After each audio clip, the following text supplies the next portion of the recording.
గురువుగారు, శివారాధన ప్రత్యేకించి ప్రదోష సమయంలో చేయాలంటారు. ప్రదోష సమయం అంటే ఎప్పుడు? ప్రతిరోజు వచ్చే సూర్యాస్తమయ వేళలో ఉండే కాలం ప్రదోష కాలం. దోషము లేనటువంటి కాలం ప్రదోషం అనే అర్థం లోకంలో ప్రచారంలో ఉంది.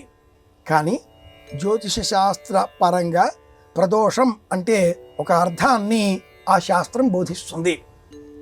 పదాలు వాటిని ఏ శాస్త్రంలో మనం వినియోగిస్తున్నామో ఆ శాస్త్రానికి సంబంధించిన అర్థాన్ని కలిగి ఉంటాయి. ఆంగ్లంలో ఈ విధమైన జ్ఞానాన్ని జార్గాన్ అంటారు.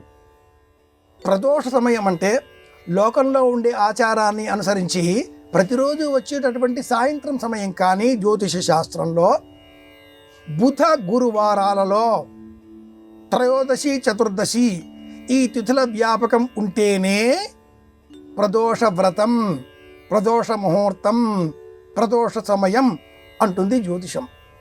ఆ సమయంలో చేసేటటువంటి శివారాధన, శివనామ స్మరణ అద్భుతమైన యోగ బలాన్ని మనకు అందిస్తుంది.